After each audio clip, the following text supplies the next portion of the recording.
Bueno, sí, buenas noches. Eh, 22:04 p.m. del día 19 del 9 del 2020. Hoy estamos acá en vivo transmitiendo para toda la Argentina y para el mundo y tenemos el honor de entrevistar a la investigadora Débora Goldstein, autora del libro Secretos Subterráneos de Mundos Olvidados. Hoy el tema principal es la Cueva de los Tallos, ¿eh? Así que chicos, así damos inicio formalmente a este programa. Hola chicos, ¿cómo andan? Bueno, Hola, buenas buenas noches. noches. Hola, hola a todos. Hola, ¿cómo están? Bueno, ¿todo en orden? Todo en Muy bien, orden. bueno. Che, muchachos, buenas Cristian, noches, Débora, un gusto tenerte con nosotros. Muchas gracias por la invitación. Bueno, un honor porque bueno, a Pablo lo conozco desde hace tiempo y bueno, siempre un placer por haber tenido siempre un diálogo con él y que me haya hoy invitado junto con ustedes, así que muy agradecida. bueno, sí, justamente vamos a presentar a Débora Goldstein, impresionante. Yo la verdad que me siento un poquito emocionado porque me recuerda toda la vieja era de Código OVNI en las columnas que hacíamos, que ya Débora tiraba esa línea de lo que pasaba en la Cueva de los Tallos, que todos quedamos medio pasmados. Quizás ahora, con el Diario del Lunes, todos la conocen, con sus excelentes libros, pero en esa época era como que ella todavía estaba investigando y era toda una sorpresa.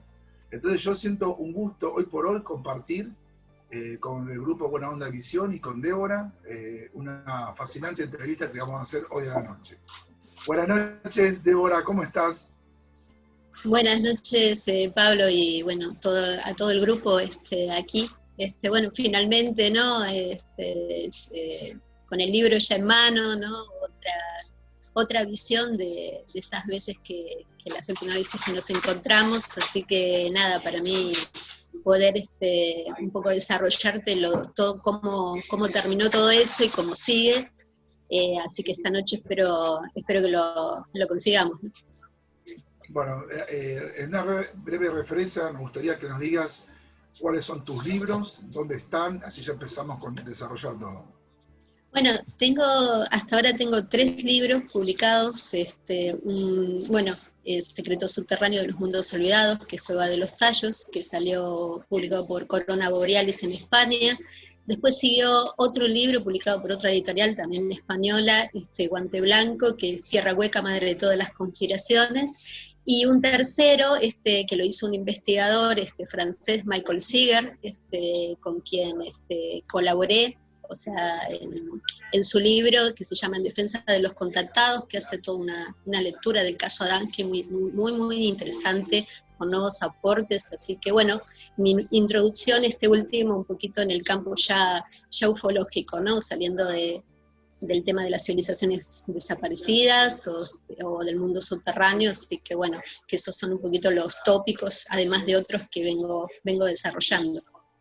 Y los libros, o sea, 2 de los libros se pueden encontrar en Argentina, cualquier cosa me escriben, tanto el tema es que como se publicaron en España, un poquito acá la distribución es un poco a veces difícil, pero los libros se encuentran, se pueden pedir tanto en Mercado Libre o en Amazon, como me preguntan. También hay una edición local que se hizo en Córdoba, así que bueno, cualquier cosa me escriben. Sí, de todas maneras, en el grupo Buena Onda Visión le vamos a poner los links abajo para la gente que esté interesada, para ver estas fascinantes investigaciones. Y bueno, la primera pregunta que yo te puedo decir, que me molló durante 10 años en esas columnas del Código OVNI, es, ¿se encontraron en la Cueva de los Tallos objetos con dibujos mesopotámicos y sumerios?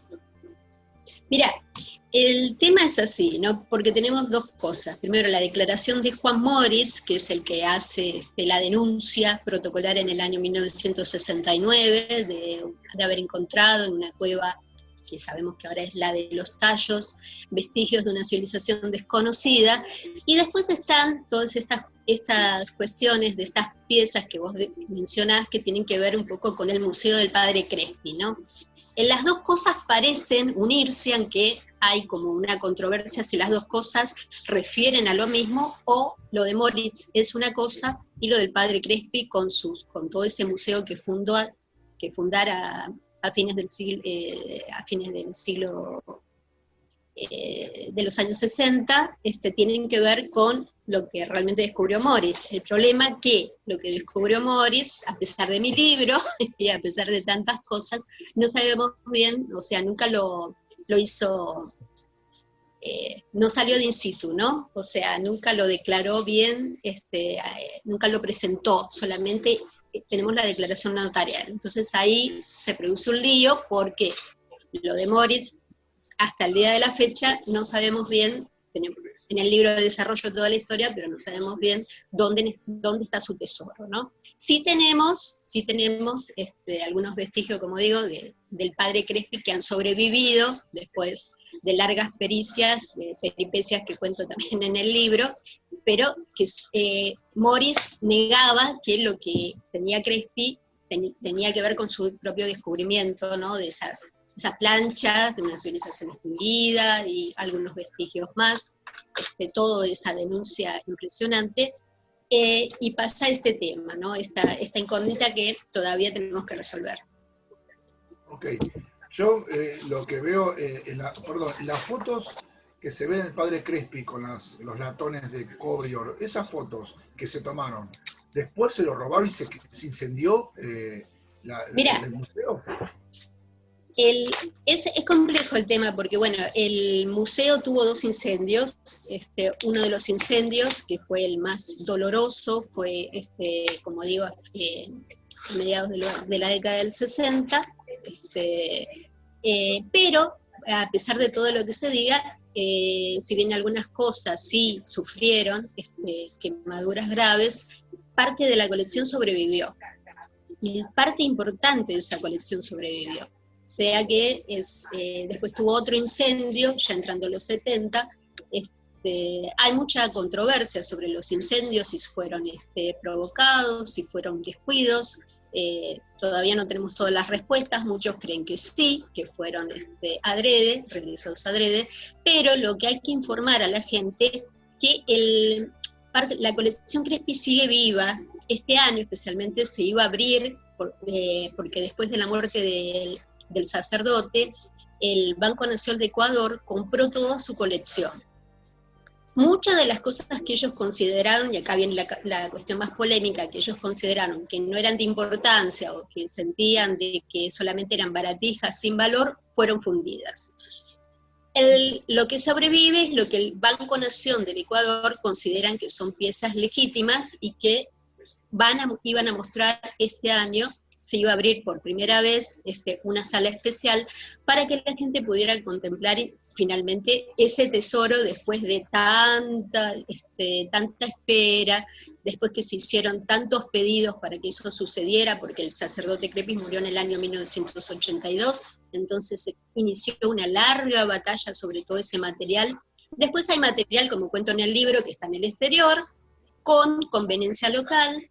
Es muy largo el tema, es muy controvertido el tema, pero lo que yo quiero aclararle a la gente es que parte del tesoro Crespi se va a poder ver, está vivo, quizás no muchas de las piezas que mostrará Däniken en su libro, pero parte de ese tesoro sigue vivo.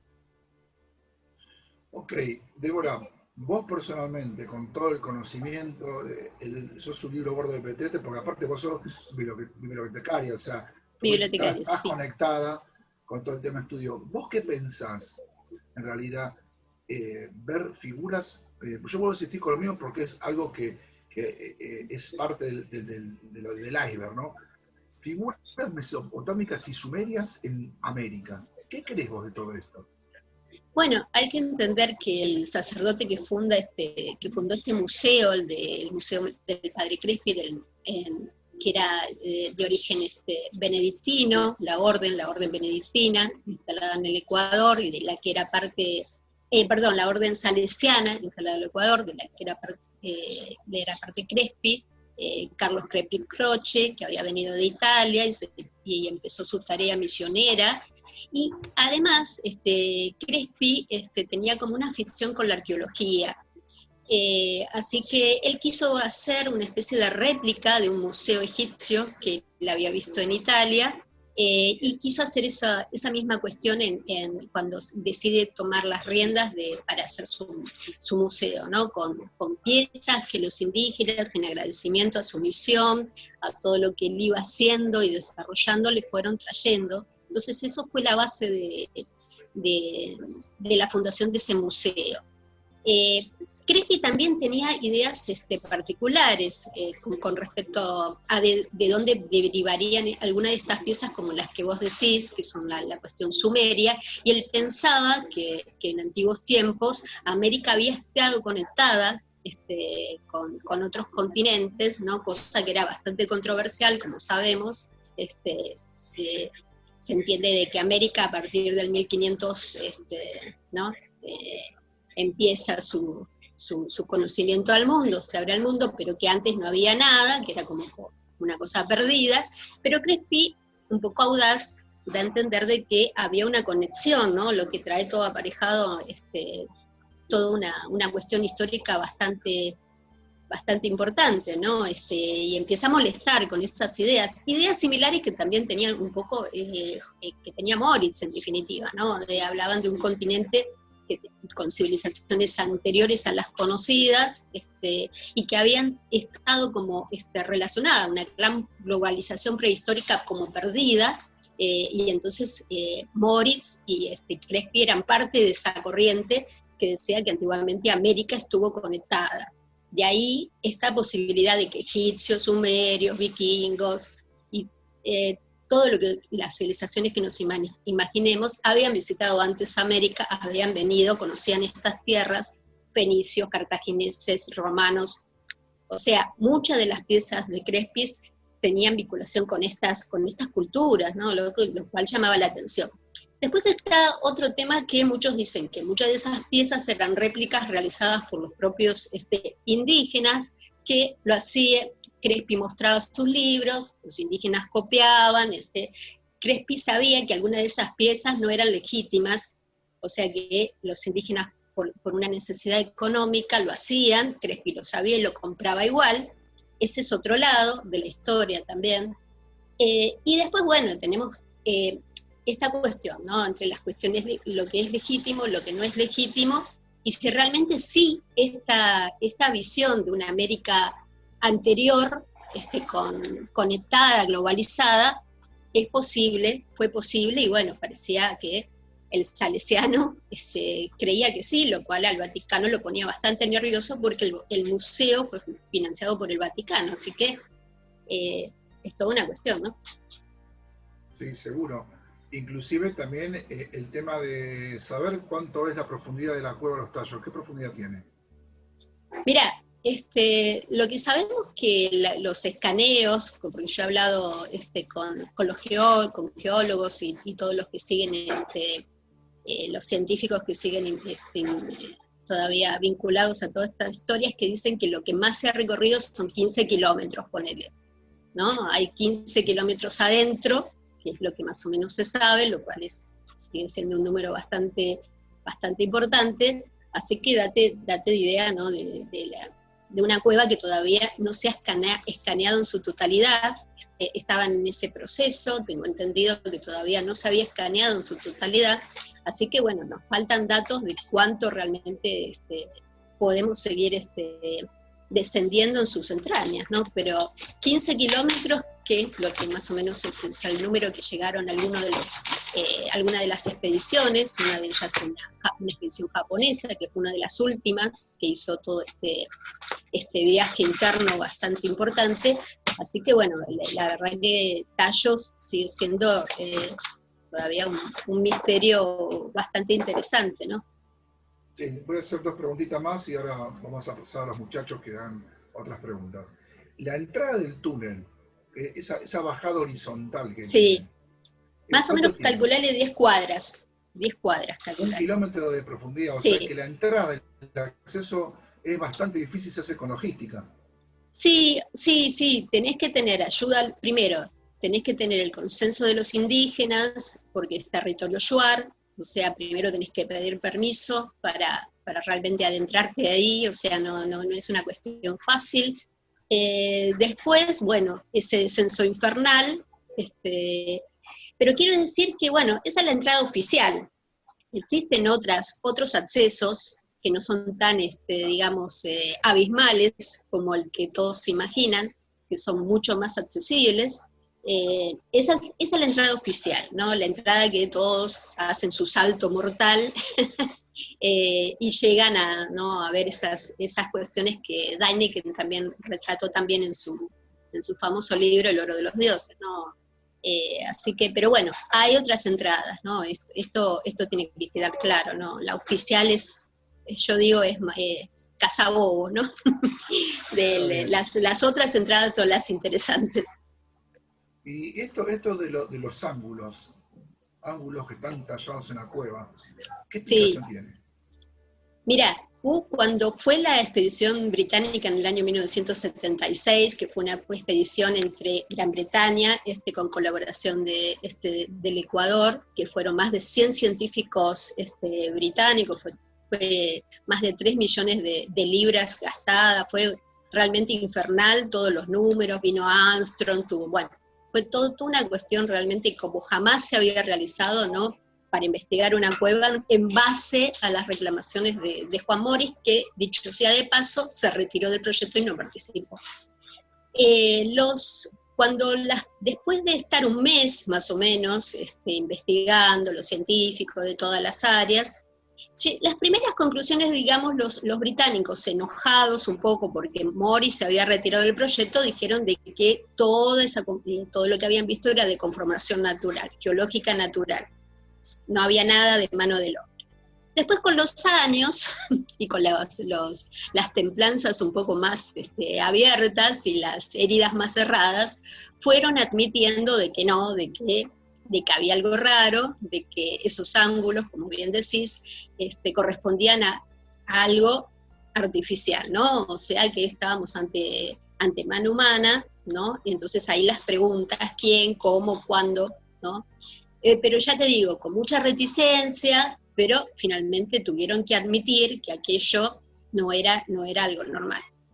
Sí, lo que pasa es que el tema que pones a pensar que ese tipo de ángulos a esa profundidad y con esa simetría que tiene, es muy difícil de saber quién lo hizo. Y es difícil, sí, porque bueno, digamos, ¿no? Obviamente los Shuar no fueron, ¿no? Porque es la cultura más cercana en ninguna de las culturas de la zona.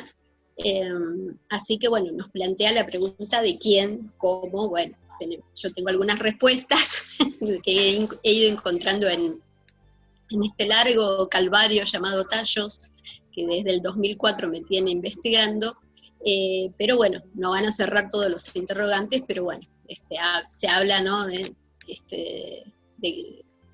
de Atlantes, de lo que te suene, de alienígenas, algunos, o sea, hay de todo. Encontramos de todos, ¿no? Pero realmente todavía no se sabe bien, si bien quién pudo haber construido esas formas, ¿no? Esas formas que son tan características de otros lugares de Sudamérica, como pasa en Perú con Sacsayhuamán, o cuando uno va a Tiwanaku y ve Pumapunco y esos cortes. Estamos ante el mismo misterio, ¿no? Un mismo misterio. Bueno, muchachos, hagan ustedes las preguntas. Yo creo que ya con esto avanzamos bastante, así que les dejo el turno a que los chicos pregunten también. Sí, Una de las preguntas de... Sí, bueno. Sí. Adelante. No, a mí me parece que básicamente hay mucho ruido alrededor de todo esto y hay muchos intereses creados. A ver, que haya ido Armstrong, masón, grado 33, a la cueva, ¿a qué? O sea, es algo para llamar la atención. Sí. Mira, lo que yo te puedo decir, y con respecto, porque hay toda una cuestión con Armstrong y la masonería. Su padre, está comprobado, era masón, ¿sí? Pero de Armstrong nunca podemos comprobar, no existe registro de ninguna logia que estuviera. Uh-huh. Eso no quita que pudiera ser, porque si su padre era masón y efectivamente tenía un grado alto, eso da a entender. Sí, dicen que era mormón, que tenía lazos con los mormones. Lo que pasa es que es masón porque el padre era masón. Claro, pero es el único, vos fíjate que, o fíjense, ¿no? Que es el único astronauta que nunca habló. No. Hablaron todos, No tiene hablaron por qué hablar. todos, pero Armstrong es el único astronauta que nunca se le escapó una sola palabra. Y por eso, Y cuando tuvo que jurar sobre la Biblia, si había claro, pisado la luna, nunca lo dijo. Así sus que, pistas son muy difíciles de seguir. Sus pistas son muy difíciles de seguir.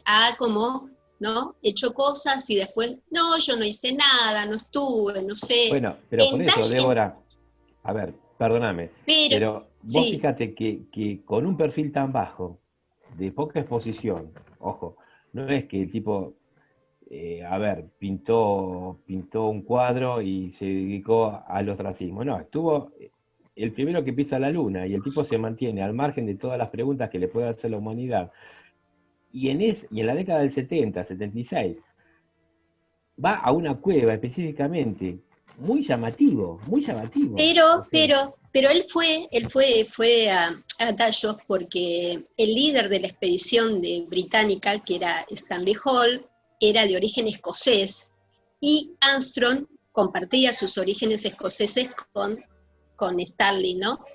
Y también fue invitado en esa expedición, porque ese mismo año Ecuador y Estados Unidos festejaban su año su año de independencia, ¿no? O sea, coincidía ese festejo, ¿no? Y además Armstrong, bueno, obviamente fue un imán, ¿no? Un imán para la expedición, una especie de padrino, aunque estuvo horas y estuvo en un estado un tanto alterado, etílico, o sea, Armstrong estuvo ahorita, pero dijo una frase, como dijo en la Luna, que su descenso a Tallos había sido tan importante como su ascenso a la Luna, ¿no? Eso es toda una declaración de principios, ¿no?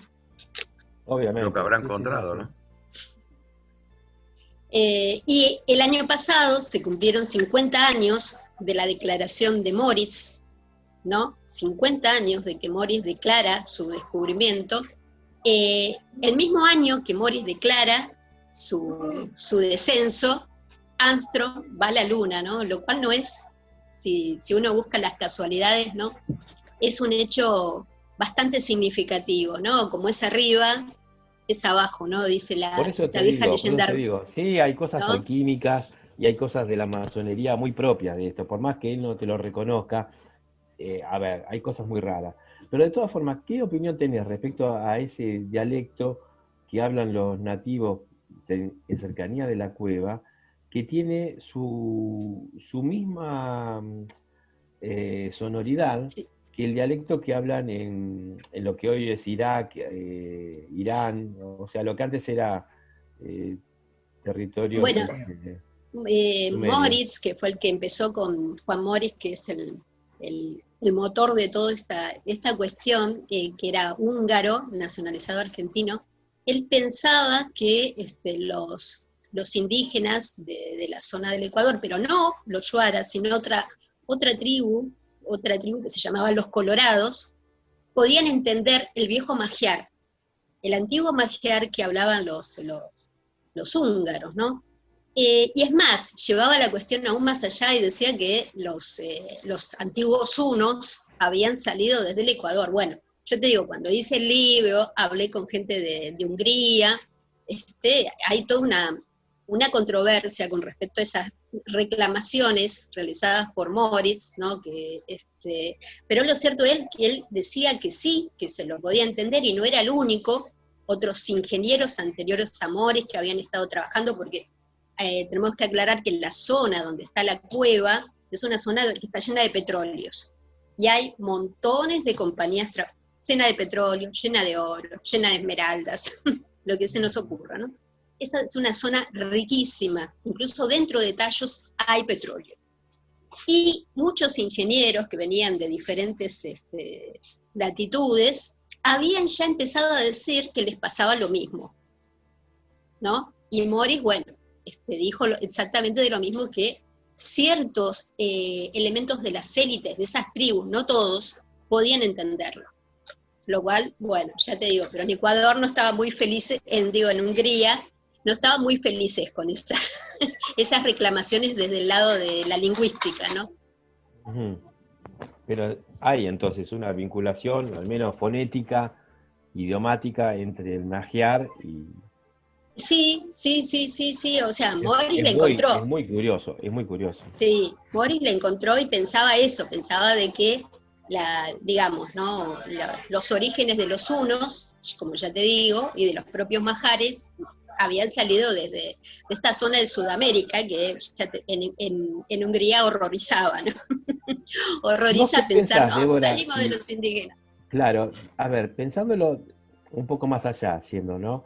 Si la vinculación no vino por superficie terrestre, sino vino por interior o por oquedades, ¿qué pensás? ¿Cueva de los Tallos puede tener alguna vinculación por debajo de la superficie terrestre con algunas partes de Asia? O sea, yo soy un defensor de la Tierra Hueca, siendo cartógrafo, y bueno, ya estoy considerado medio como loco, pero a mí me parece que la Tierra tiene esas oquedades. Cueva de los Tallos debe ser un ingreso a esas oquedades y a esas civilizaciones intraterrenas, como lo decís en tu libro, ¿o no? Mira, esas son, bueno, Morris, como sabemos, hizo reclamaciones bastante fantásticas, ¿no? Dijo haberse podido comunicar con seres de esas profundidades, ¿no? Que serían los verdaderos dueños de la cueva, que él creía que eran de origen atlante, después de ese cataclismo que sepultó, ¿no? Que estuvo a punto de reventar el planeta. En esa fase yo, ponele, o sea, el tema de la Atlántida y que pudo haberse reventado el planeta, y que algo que estaba arriba, después, debido a todos los cambios geológicos, se fue abajo, podría ser de que eso siguiera activo. Es más, estoy convencida de que eso sigue activo. Ahora bien, es muy difícil pensar cómo, dónde están, ¿no? O sea, yo no soy defensora de la Tierra Hueca. Creo que, de hecho, mi segundo libro va por ese lado. Hago toda una cuestión de análisis de las fuentes, y hay mucho equívoco, ¿no? Con respecto a la cuestión. Es un tema para largo. No soy defensora de esa cuestión, pero sí creo que digamos, que hay grandes accesos cercanos, no tan profundos, ponele, pero eso no quiere decir que no se pueda cumplir, ¿eh? O sea, yo lo que digo, que de la Tierra Hueca nadie ha ido y ha vuelto y lo puede contar. Quería hacer una salvedad por el tema de la Tierra Hueca. Yo tenía conceptuado de que la Tierra Hueca era hueca. Sin embargo, había visto muchas teorías de que en realidad la Tierra tiene una especie de porosidad intercomunicante de varios pequeños, digamos, climas subterráneos. No es que sea un hueco así, que uno hace un agujero y hay un océano, sino que hay una porosidad en la superficie terrestre que se interconecta en varios túneles profundos, donde ahí podría albergar algunas civilizaciones. Por ejemplo, creo, si no me equivoco, Débora, hay también un túnel chino que tiene una bóveda que puede entrar un avión volando. ¿Puede ser eso? ¿En dónde? En China, hay el más conocido de China, que es re profundo, y hacen una escala. Ah, sí, bueno, sí, se han descubierto en los últimos años. Se han descubierto, sí, esa de Vietnam es enorme, Dios, sí. Se han descubierto accesos bastante gigantescos, ¿no? Así que bueno, pero lo que hablaba recién de la Tierra Hueca, como digo, es que esta cuestión de que yo siempre digo que es la última profecía de Julio, una de las últimas profecías de Julio Verne, que aún espera ser cumplida, ¿no? El gran sueño, ¿no? De un sol central, una humanidad un planeta dentro del planeta, ¿no? O sea, es un poco la propuesta. Por ahora nos parece lejano, y creo que también hay muchos errores, por eso digo, en el análisis bibliográfico me dio a entender de que había mucha imaginería, incluso con todo lo que ocurre con la Antártida, todo lo que ocurrió con el almirante Beer. Entonces, cuando Beer, por ejemplo, se lo relacionó mucho con esta cuestión de que tuvo contacto con una civilización llamada Arcoiris, y que le hablaron en alemán, bueno, esto fue una locura bárbara esa, de los diarios. Él ya estaba muerto, desgraciadamente. Siempre digo, ya había fallecido, entonces es muy difícil refutar muchas de esas historias que me parece, Pero sí he encontrado un dato interesante, o sea que de la expedición de Beer del año 1947 en la Antártida, he encontrado un dato muy interesante de que habla de, cuando él hablaba de ciertos lugares que no había hielo, y es cierto, hay ciertos lugares donde no hay hielo. Encontré un artículo muy, muy importante, un documento muy importante, con una fotografía de la época. Así que bueno, el caso no está cerrado, pero hay que elaborarlo bien, me parece, ¿no? Por el momento, mi opinión personal, ¿no? Por supuesto, es que el tema de la tierra hueca desvía más que ayudar a entender qué es esto de lo que nos pasa con tallos, por ejemplo, ¿no? O sea, si hay una civilización como la que plantea Morris, ¿dónde estaría? Obviamente que estaría más cerca, tiene que estar mucho más cercana, que en una hipotética tierra hueca, ¿no?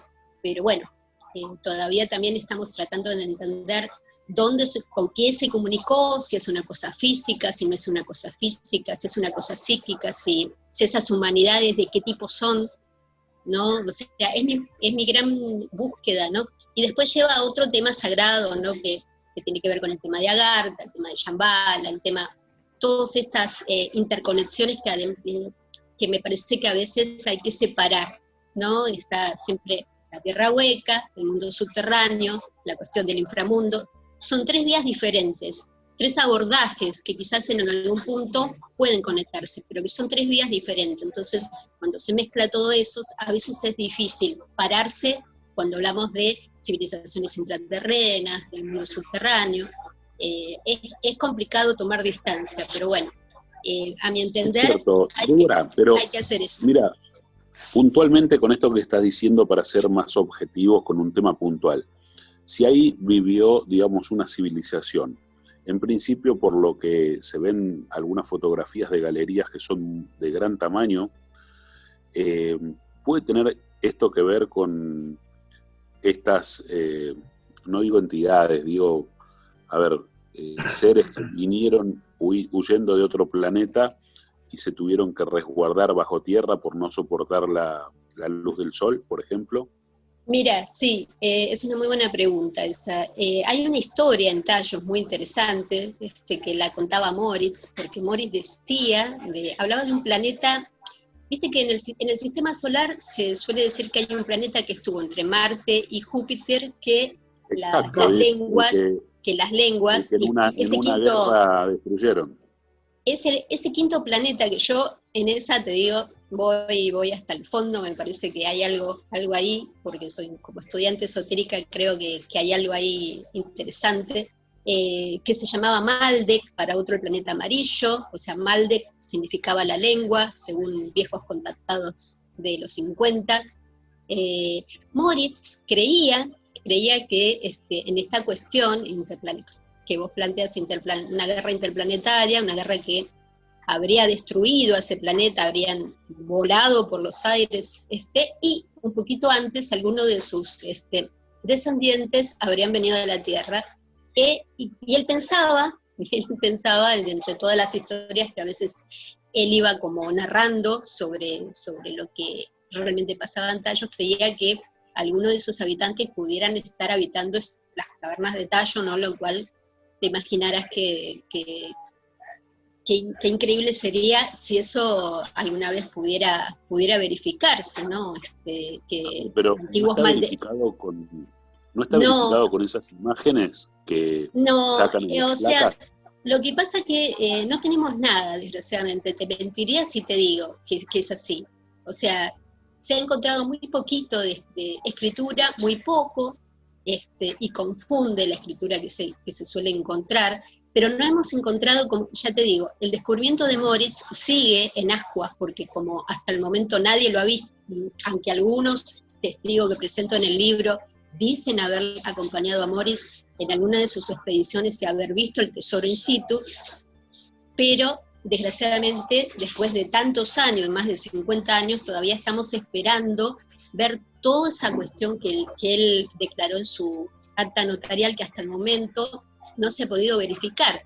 Yo lo que hago en el libro es recoger todas las cuestiones que decía Moritz a cada quien, y según los humores, Y aquí hay que entender algo, ¿no? Porque siempre digo que para resolver el puzzle de Tallos, no solo Tallos es Ecuador.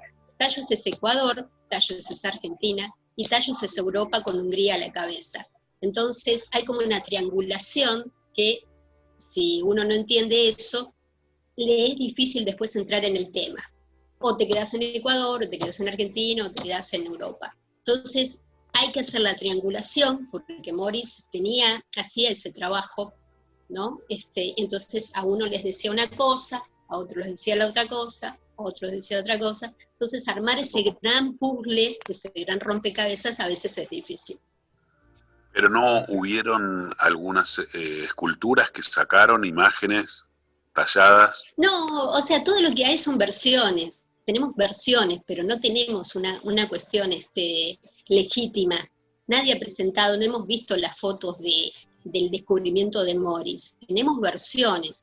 Yo he podido observar algunos hallazgos aquí, porque Morris, uno de sus grandes amigos y colegas que lo ayudó mucho en sus inicios, fue el espeleólogo argentino Julio Goyen Aguado.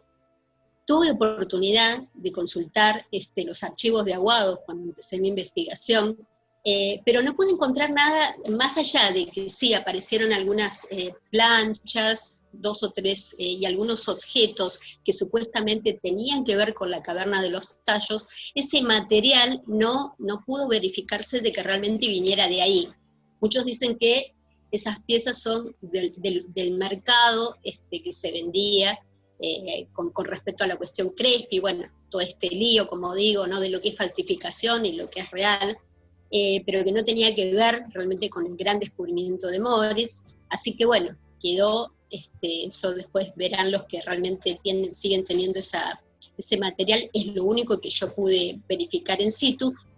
Por eso digo, no es necesario a veces ir a la caverna, porque la caverna, ya te digo, está diversificada en varias partes, ¿no? Entonces, es muy difícil. Por ahora no tenemos, te mentiría si te digo que hay evidencias concretas de este descubrimiento. Inclusive de lo que se pueden haber llevado esas expediciones tan grandes. No, porque, digamos, es que mirá, por ejemplo, que no van siempre aclaro algo con respecto a la expedición del 76, ¿no? Que en los últimos años se ha hablado mucho de que los ingleses se llevaron cosas. No se llevaron absolutamente nada importante, porque en esa expedición estuvo además Julio Goyen Aguado, si bien no fue Morris, fue Aguado, incluso hay una foto muy famosa de Aguado con Armstrong. O sea, ese dato si no se tiene ese dato, esa imagen, es como que uno piensa, los ingleses vinieron, la masonería vino, arrasó. No señor, porque yo siempre digo, nada se hizo y nada se hace en Tallos sin Morris atrás, ¿no? Morris era el gran maestro titiritero, ¿no? Que hay que tenerlo bien en claro. Entonces, nada se hizo sin el consenso de Morris. Y los ingleses no se llevaron nada, de hecho, su líder expedicionario se quedó a vivir en el Ecuador y por alguna razón es. O sea, si hubieran encontrado algo, se la hubieran tomado. Si todos ellos fueron y nadie encontró nada, o sea, alguien se lo llevó antes. Porque no puede haber... No es que se lo llevan, también hay como un error de concepto. Nadie se pudo llevar nada, porque lo que Morris siempre aclaraba es que había que pedir permiso. Estamos ante un hombre que digamos todavía no conocemos todas sus cosas, no, pero lo que yo pude entender en estos años es que ese fue un hombre muy especial, un místico, un iniciado de alto rango, estamos en un iniciado de alto rango, y que Morris parece que tuvo ese acceso, esos permisos, ¿no? Ya sean atlantes, ya sea, llámese maldequianos, llámese lo que haya ahí en esa cueva. Tuvo los permisos, fue honrado por su, digamos, por su derecho de vida, ¿no? De un legado, una herencia personal que él ya venía desarrollando. Entonces tuvo un entrenamiento, y por eso digo que sin Morris nadie se puede llevar nada, y porque además, por más que no esté Morris, por el que va ahí, si no tiene los permisos de lo que haya ahí en Tallos, no se va a llevar absolutamente nada. Estamos hablando de algo que por supuesto que suena un poco fuerte decir, ¿no? ¿Quiénes son? ¿Quiénes son estos seres que necesitamos pedir permiso? ¿No? ¿Quiénes son? ¿Quiénes están al mando? Bueno, nos lleva a toda una cuestión, ¿no? Esotérica en pero estudio. fíjate vos, claro, Débora, te hago, perdóname que te interrumpa, pero es el mismo planteo que es el que tuvo el almirante Byrd cuando él ingresa al reino de Arrakis, porque él también le piden permiso, y él también no está ingresó, en el tutorial. No ingresó a ningún lado, porque los diarios, los supuestos diarios, es todo un invento, y te lo puedo demostrar. No ingresó a ningún lado. El avión que dice que ingresa, de que el avión va solo. No, es todo un invento, absoluto invento, todo eso. Él no, ya te digo, cuando empiezan todas estas reclamaciones de Byrd ya estaba muerto. Ya había fallecido, y después sale lo del diario. Lo explico bien en el segundo libro que documental, ¿Vos viste el documental en blanco y negro de la televisión británica? Sí. Bueno, y él cuando habla dice, hay una tierra más allá de los polos.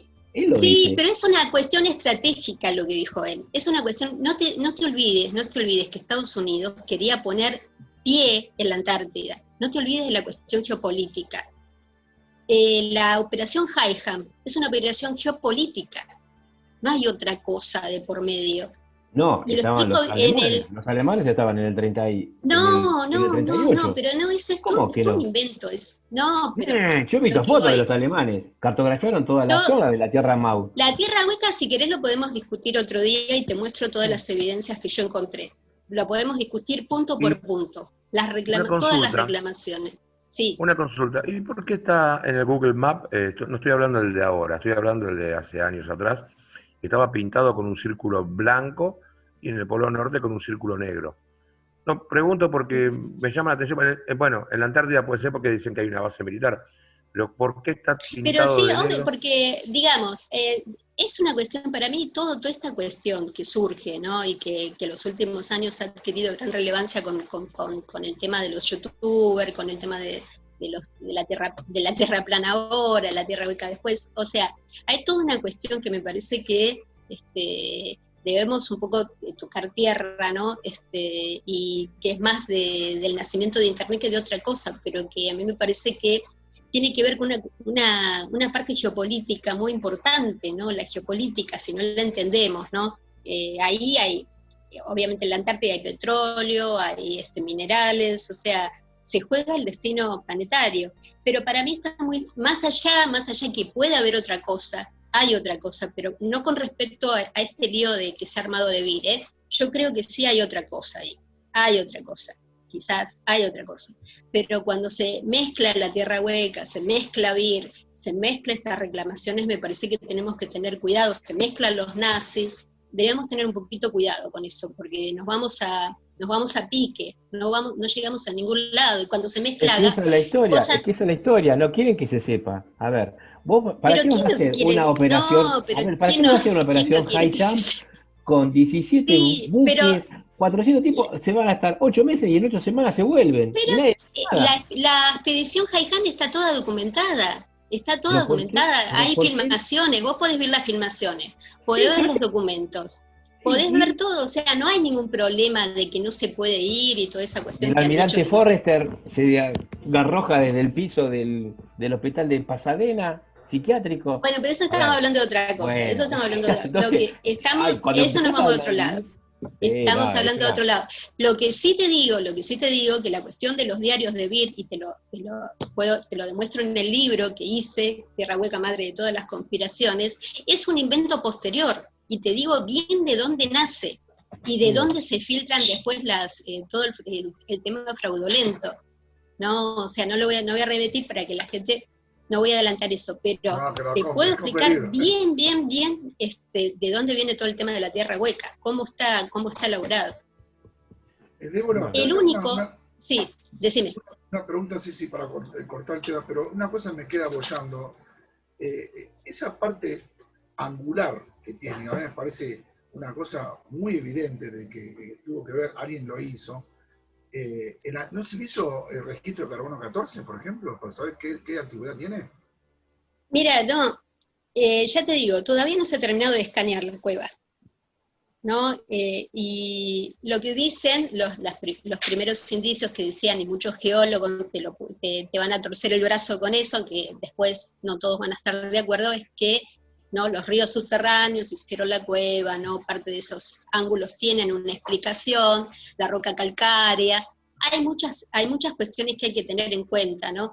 Pero lo cierto es que, ya te digo, que los propios británicos después tuvieron que reconocer de que eso no era algo todo, no era todo totalmente explicable. Entonces, bueno, ahí viene la discusión, ¿no? Incluso geólogos que yo incluyo en el libro, que eran terminantes en sus definiciones, en los últimos años han empezado a tener una mirada un poquito más abierta con respecto a tallos, ¿no? Y porque tallos se ha sobredimensionado totalmente. Pero bueno, ese es otro problema, ¿no? La sobredimensionación de tallos, y todas las reclamaciones que muchos hacen con respecto a lo que pasa ahí. Otra pregunta, los indígenas que habitaban en la época precolombina, ¿cuáles eran en Ecuador? ¿Los aztecas? No. Los aztecas son de México. O sea, lo que tuvo Ecuador, la mayor penetración fueron los incas. ¿No? O sea, ahora, y incluso los Yuaran fueron los que se opusieron mucho a los incas, casi los derrotaron, así que es un pueblo bastante guerrero, o sea, son de temer, ¿no? O sea, y ahí fue a parar el hermanastro de Atahualpa, que fue Rumiñahui, y que ahí está otra leyenda que se mezcla con el tema de tallos, ¿no? Porque ahí está la leyenda del tesoro de Atahualpa, ¿no? ¿Dónde está el tesoro de Atahualpa? Muchos dicen que el tesoro de Atahualpa se vincula con respecto a la cuestión de tallos, ¿no? Y a veces nos planteamos, ¿será? ¿No? Porque Morris también hablaba de esta cuestión del tesoro de Atahualpa, ¿no? Así que la muerte de Atahualpa, como sabemos, en la noche cruel en que los españoles lo asesinan, después determina que el fabuloso tesoro que se creía que los incas tenían, desapareció, y uno de los lugares donde se habla es precisamente Ecuador, ¿no? Y Moritz, cuando empieza sus exploraciones, empieza buscando el tesoro de Atahualpa, solamente que parece que después hay un giro que lo lleva a hacer este hallazgo, ¿no? Pero que no sabemos realmente si estamos ante lo mismo o estamos ante otra cosa. El tesoro de los dioses, entonces, ¿a qué hace referencia? ¿Cómo? El tesoro de los dioses. El oro de los dioses. ¿El libro de Däniken decís? Claro. Y bueno, él lo que habla es eso, ¿no? Habla, en el libro de Däniken se da las pistas del tesoro de Atahualpa, se da la cuestión de la colección Crespi, y después la cuestión de lo que pasó con Moritz, ¿no? Entonces sería ese legado, ¿no? Una consulta. Legado, sí. ¿No se referirá al oro monoatómico? No. No,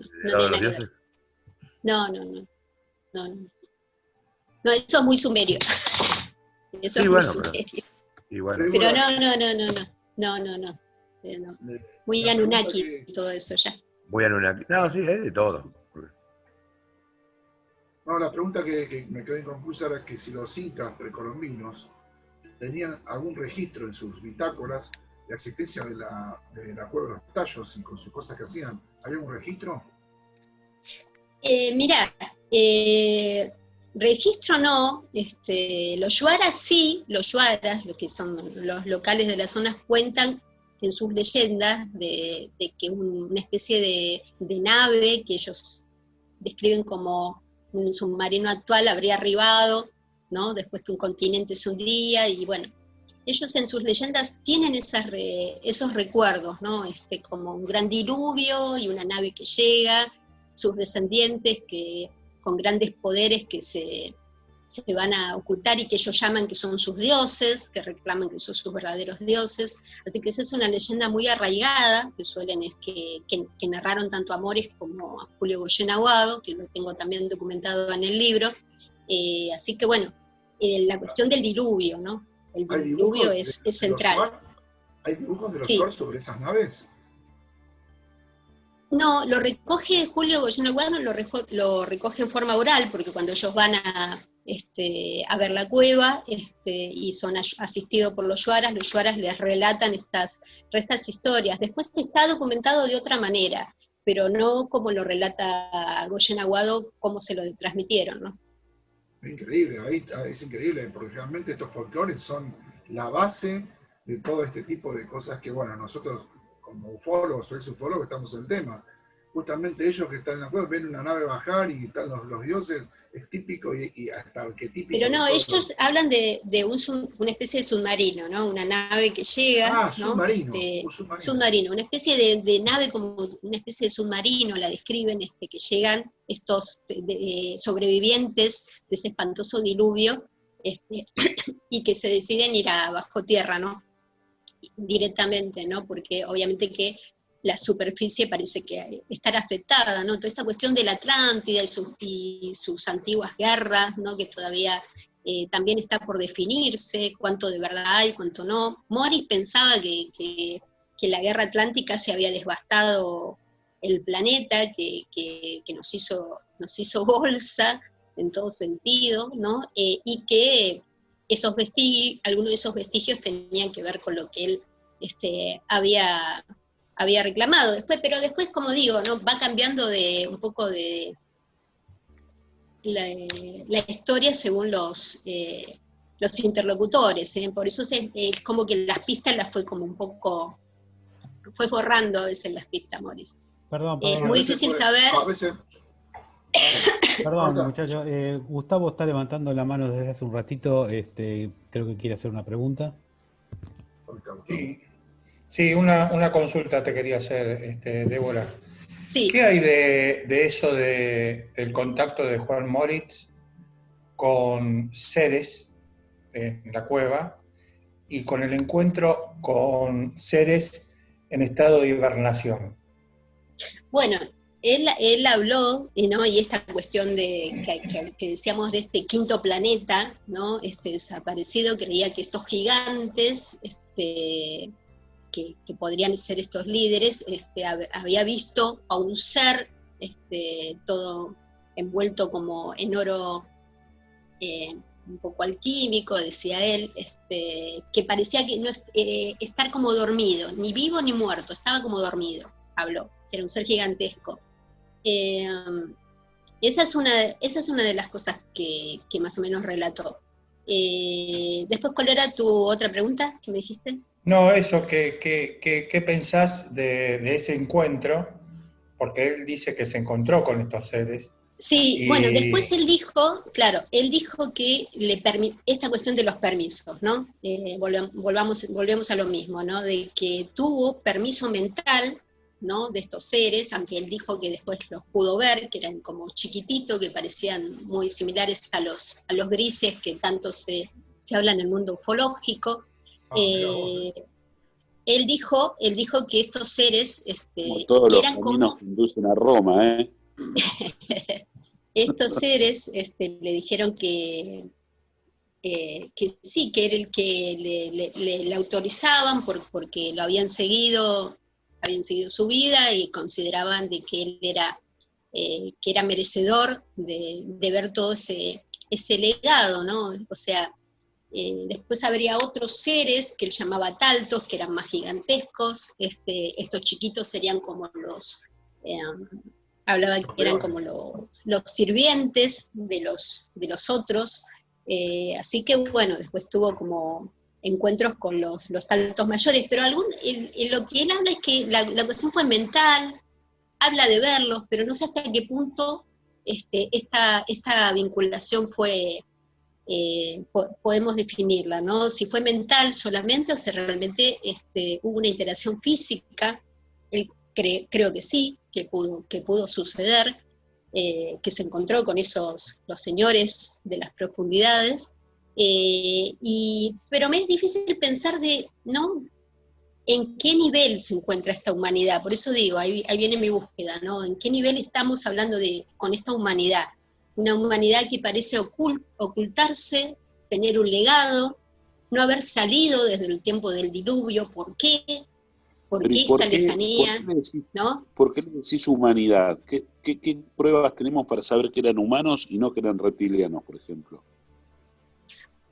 O sea, no podemos, yo por ejemplo soy una gran pensante, ¿no? Con respecto a esta cuestión de los antiguos habitantes prehistóricos, estos dinosaurios, ¿no? ¿Desaparecieron realmente? ¿Se fueron a algún lado? ¿O se reciclaron o se reforestaron en otra cosa, ¿no? Bueno, esta es una gran discusión, ¿no? Que personalmente me inquieta un poco, ¿no? Si estos seres realmente, estos seres que muchos dicen de procedencia reptil, los antiguos amos de la Tierra, siguen vivos, ¿no? Después tenemos esta cuestión de estos continentes que todavía la historia no acepta, sea Lemuria, sea Hiperbórea, sea Atlántida. En lo personal creo que existieron, estoy convencida de que es así. ¿Siguen activos? ¿Y por qué no? ¿Por qué esta distancia con la humanidad? ¿Qué es lo que pasó? ¿Por esta guerra que hubo?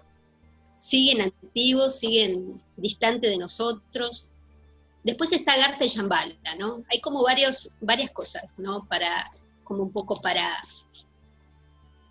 profundizar, no es un tema fácil, Bueno, el del hiciste mundo la subterráneo. pregunta y no dejás responder, porque si preguntas si están vivos, si siguen activos, yo creo que nosotros todos creemos que sí.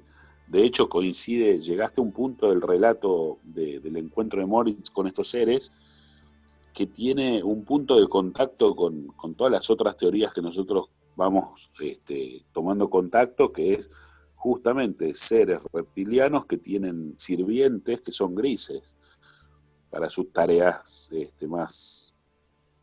Sí. Sí, o sea, yo te digo, en los años que llevo, porque digamos, la investigación de los tallos me disparó el estudio del mundo subterráneo, ¿no? Que, como digo, es un estudio complejo porque está todas estas cuestiones que venimos conversando, ¿no? El mundo subterráneo de los túneles y de las cavernas, el de la famosa Tierra Hueca, con Son Celtrán y otros mundos, y después esta cuestión mitológica, ¿no? Un poco del inframundo infernal, ¿no? El Tártaro, y ¿no? El infierno para los cristianos. Bueno, ¿qué es todo eso, ¿no? ¿A qué nos enfrentamos, ¿no? Y estas cuestiones sagradas, para mí sagradas, siempre digo, ¿no? Porque a veces se la confunde mal con respecto a la cuestión intraterrena, que son la cuestión de Agartha y Shambhala, que ahí si no se tiene una fuerte connotación esotérica, me parece que es difícil avanzar. Yo he elegido esa vía, la cuestión esotérica, en ese punto para ir avanzando y retrocediendo y avanzando, para saber dónde voy en este largo viaje interno, que es un viaje que, como digo, es una búsqueda de uno mismo, ¿no? Uno se busca a uno mismo cuando desciende a estas profundidades, ¿no? Así que no es un viaje sencillo, y toda esta cuestión, ¿no? Si hubo una guerra, si estos animales prehistóricos desaparecieron o no desaparecieron, qué pasó, hay como una pugna. En el largo viaje, digo, he encontrado muchísima información, ¿no? O sea, por eso digo, los túneles pueden conducir hacia muchas áreas. Ir al área que uno pretende, que es la que aspiro, ¿no? Esta cuestión más esotérica, más sagrada, me va llevando, ¿no? A estas puertas intermedias que no son la puerta para mí, son solamente puertas intermedias y que cada una tiene su propia concepción. Entonces, por eso es difícil el abordaje, es muy difícil el abordaje. Bueno, pero mira, nosotros nos quedé pensando en algo. especializamos en eso. ¿Hay algún relato o alguna especie de comentario que hizo Mori de esta conexión con estos seres que se comunicó? Si le decían algo o se les preguntó de dónde venían, ¿hubo una charla entre ellos? Lo que pasa es que Morris no dejó nada escrito y siempre fue hermético, y ya te digo, tenemos todos relatos de terceros. Nadie tiene grabado a Morris diciendo, hablé, bueno, me dijeron, él cuenta cosas, y ya te digo, a cada uno le contó una versión diferente. Es muy difícil, por eso digo, reconstruir realmente cómo fue esta interacción. Lo que sí sé y lo que sí remarco después de tantos años, de que Moritz, sí, más allá de esta cuestión, esta forma de presentarlo a veces como aventurero, como un cazafortunas, todo lo era, pero también era un iniciado. Y cuando hablamos de iniciado, entonces realmente no era un hombre que vino con una misión, a buscar algo específico. O sea, lo de Tallos no fue al azar, fue Te algo hago una específico. consulta. Sí. Ahora, si era una persona iniciada, pero también era un cazafortunas y andaba mujereando por ahí, no era un iniciado del lado de la luz, era un iniciado del lado de la oscuridad. Para mí, ¿no? Mi No, interpretación. porque yo diría, él nunca, no, te voy a decir algo, mira, con respecto a eso, ¿no? Termino la frase sí, y me explicas sí, tranquilo. Si saco esas conjeturas de acuerdo a tu percepción de lo que era la persona de él, te diría entonces, le sumo que nunca habló definitivamente acerca de cuál fue su secreto, qué es lo que encontró y demás, ni lo dejó escrito como von Däniken, al cual él, cuando escribe el libro von Däniken, sí le salta la yugular denunciándolo, que es todo mentira, pero además, digamos, ¿no será que fue toda una movida para desinformar y llevar la atención a esta cueva de los Tallos ya cuando estaba totalmente vacía y en realidad toda la actividad hoy se centra en otros lugares intraterrenos como Erx, por ejemplo? No, o sea, vamos a aclarar eso, o sea, Tallos, la cueva de los Tallos cumple un papel fundamental en el mundo subterráneo, ¿no? Como lo de Erx es otro papel, pero que ninguno opaca a ninguno, pero Tallos es quizás es el lugar más importante. ¿Por qué? Por toda esta cuestión, es que es como un gran llamado de la cuestión, es un gran puzzle dentro de Sudamérica. Todavía no lo tenemos totalmente descifrado, pero yo creo que Moritz, digamos, no hizo nada malo en ese sentido, porque él, por ejemplo, no lucró con su ministerio y lo podía haber hecho. No dejó nada escrito, porque un iniciado no deja nada escrito. El verdadero iniciado no deja, es una cuestión de transmisión oral, ¿no? Entonces, yo creo que él lo que pasa es que con Tallos hay que estudiar, ¿no? El que va con un objetivo, así, voy a descender a la cueva, busco los tesoros y eso, bueno, cada uno que tiene su propio objetivo, su propio plan interior, es lo que va a encontrar. Ahora bien, el estudio mayor de la cueva de los Tallos exige un sacrificio que no sé si todos realmente lo queríamos hacer, es un sacrificio de vida, prácticamente. ¿No? Nos exige, porque ya digo, es una búsqueda interna que nos va a llevar hacia varios lados, pero el verdadero buscador, si estudia, si se entrena, va a ir hacia el lado correcto, al lado que tiene que ir, y va a tener una visión de lo que significa el mundo subterráneo. Después, la cuestión importante de todo este puzzle está en Perú, eso lo quiero aclarar. Ecuador es solo la entrada para algo mucho más profundo que nos aguarda en Perú. El antiguo Tahuantinsuyo entre Perú y Bolivia, ese es lo que nos va a despertar a futuro algo realmente importante. Porque si hubo, ya esto volviendo para atrás, si pasó algo en el planeta, si hubo este enfrentamiento alguna vez en superficie entre estas civilizaciones desconocidas que todavía no tenemos claro, sea Atlántida, Lemuria o Ramas, sea Shambhala, todavía no sabemos qué es lo que ocurrió, qué es lo que pasó en el planeta. Lo que sí sabemos es que fue fatal. Esto hizo retirar esta cuestión para que eso quedara, el ser humano siguiera caminando sin esas cosas que pueden confundirlo si no está bien equilibrado. Ese es el gran problema, si no estamos bien equilibrados, no podemos acceder a esos secretos y creo que seguimos sin estar bien equilibrados. Entonces, exige mucho de nosotros. Sé que no es fácil lo que les estoy diciendo, pero si nosotros realmente caminamos como debemos caminar, bueno, vamos a entenderlo a Morris, porque Morris trajo toda una tradición chamánica, aparentemente desde Rumania, por eso digo, no era ningún tonto, como se los quiere hacer entender, incluso todo el affair que pasó con Dani, que en su momento, digamos, es también explicable, producto de la época, pero Morris no era ningún tonto, nos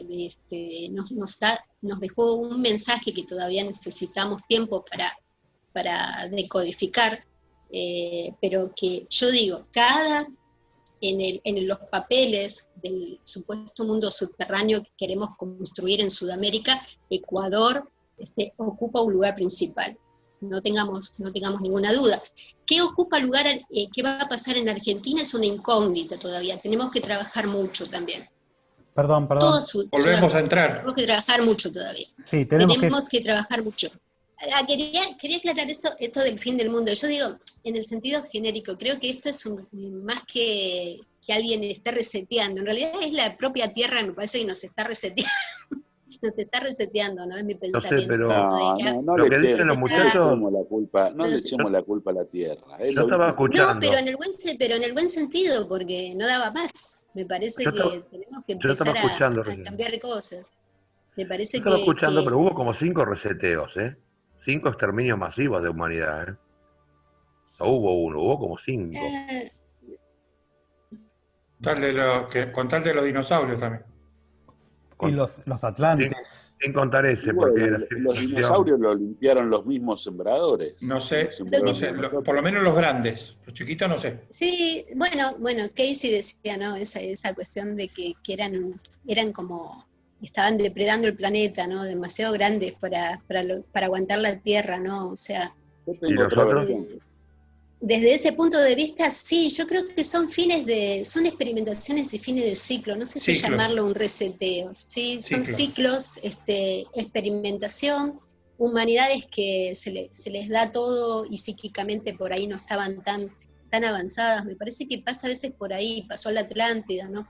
De pronto los atlantes empezaron a descubrir el lado Débora, pero no es pero alguien decide. Como adormecido porque pero sí, claro que decide, sí, hay alguien que está decidiendo, sí, eso sí, por eso digo, no estamos solos, hay alguien que está decidiendo, sí, qué hacer o no.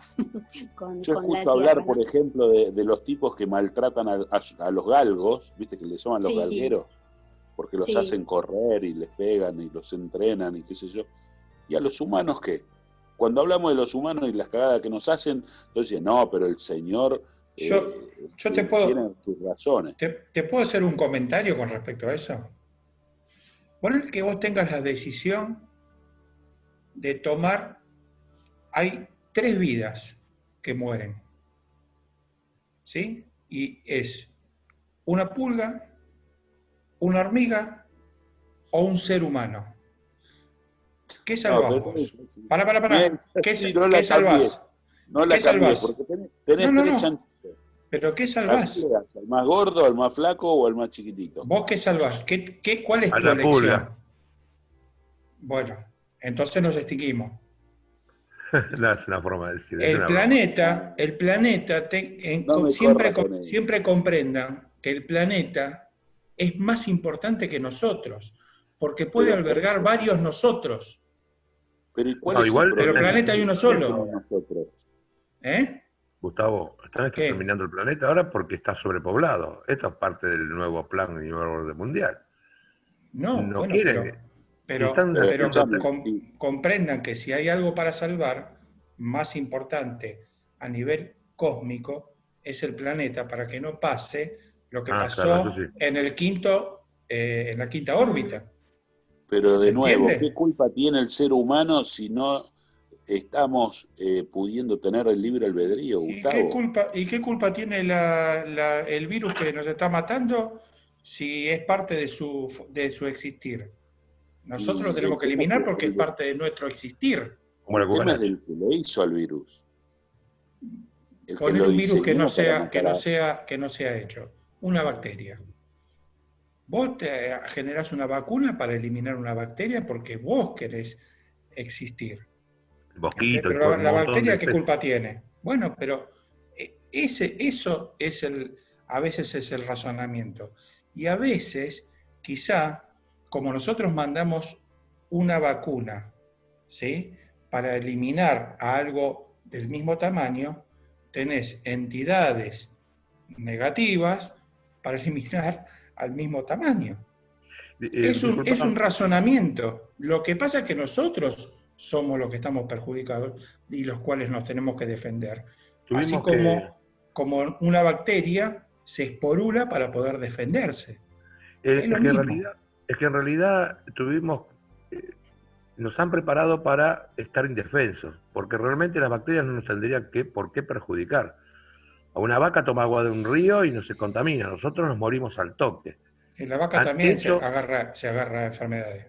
Sí, porque las criamos en un campo, pero los animales salvajes que están en el oeste, en África, no se mueren, porque tienen defensa suficiente. Los han dejado, a nosotros a la vaca también porque las vacunamos, por eso se mueren.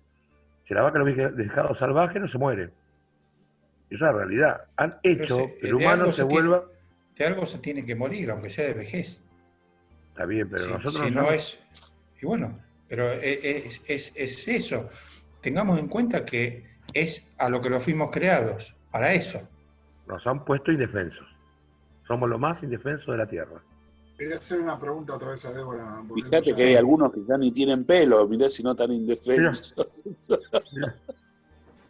Sí, Débora, ¿me escuchás? Sí, te escucho. Sí. No, habíamos dicho, yo me quedo bollando la parte que vos decías de que digamos, el legado, si nosotros demostraríamos a través de digamos, de las cuevas, los mundos subterráneos, un legado atlante, sería tan devastador como un encuentro alienígena, porque tiraría todo el sistema a la mierda. Sí, bueno, digamos que claro, es una gran inquietud, ¿no? Porque, digamos, nos han enseñado toda la vida que ya el planeta está resuelto, que no hay misterios, que ya está todo, ¿no? Y por eso digo que siempre que sí, va a ser el gran masazo, ¿no? Porque claro. Yo me acuerdo cuando empecé a hablar del tema hace mucho tiempo, incluso me encontraba con gran resistencia de los ufólogos, ¿no? O sea, el mundo ufológico se siente como un poco amenazado por la cuestión subterránea, porque está tan afincado en nosotros el tema alienígena, que es difícil, ¿no? Más allá del tema de si los ovnis vienen de abajo, y eso, dejemos eso de lado, esa cuestión tecnológica, pero está esta cuestión de que no hay nada, ¿no? Y es más, el mundo subterráneo y el esoterismo son dos temas tabú, terribles tabúes para los ufólogos, y he hablado y tengo entrevistado a varios popes, y es un tema muy tabú ir por esa vía, ¿no? Sí, pero bueno, porque la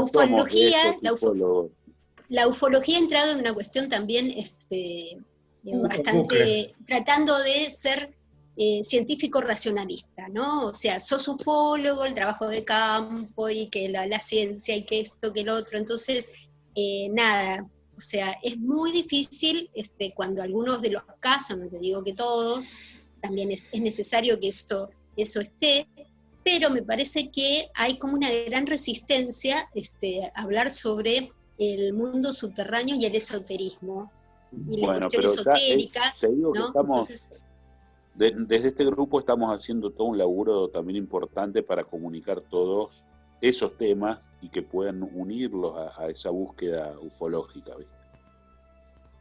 Me parece, sí, lo que pasa es que también la cuestión ufológica ha cerrado todo ya, ¿no? O sea, desde el año 47 en adelante, me parece que se encuentra, ¿no? La cuestión ovni es una cuestión, ¿no? Como decía, es un concepto, como decía John Lennon, ¿no? O sea, sigue siendo un concepto, ¿no? Ya lo hemos resuelto, es psicosis colectiva general, todo puede ser explicado, la cinematografía tuvo mucho que ver, o sea, la literatura tuvo mucho que ver. Es cierto, gran parte de eso está dentro del escenario, pero cuando se habla de esta cuestión del mundo subterráneo, hay como un gran tabú, he encontrado un gran tabú que me llama mucho la atención, No, hay una no, gran no. resistencia, hay una gran resistencia, y Sí, ni hablar soltar- de la cuestión esotérica, que es un tema, ¿no?, de locos, ¿no?, de todos son, ¿no?, gente que nada, que no hay una verdadera tradición, que la tradición se perdió, que es todo mentira, o sea, que lo de Blavatsky toda una locura total, lo de Guénon, o sea, lo de Rudolf Steiner, incluso Ouspensky, incluso Gurdjieff, o sea, hay como una gran resistencia a ver qué estaban diciendo estos popes, ¿no?, en su Levi, momento, ¿no? Levi, otro más.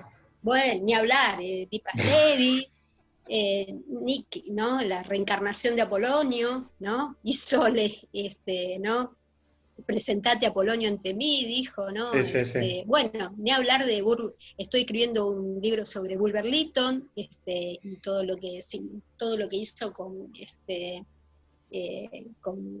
lo que había descubierto. Bueno, es muy difícil hablar de estos popes que ya sabían, que ya olían algo, y que es una tradición que viene, ¿no?, desde los inicios de la Tierra, desde que Melquisedec aparece en la Biblia, ¿no? O sea, Melquisedec. desde ahí, el que no tiene genealogía. ¿Quién es ese que no tiene genealogía? ¿Quién es ese que se presenta tan orondo y dice, no tengo genealogía, y lo van a honrar, el que aparece en los mutilados libros que todavía nos preceden del Génesis, ¿no? Entonces, bueno, hay una gran resistencia, sé que para muchos sigue siendo, y de hecho ahora, bueno, en el último libro, que tengo el gusto de que me han hecho partícipe, volvemos a la cuestión de los contactos de los 50, ¿no?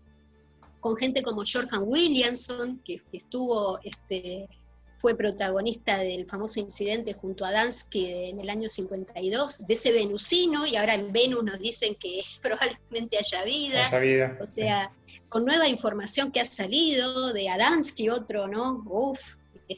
Un negado total.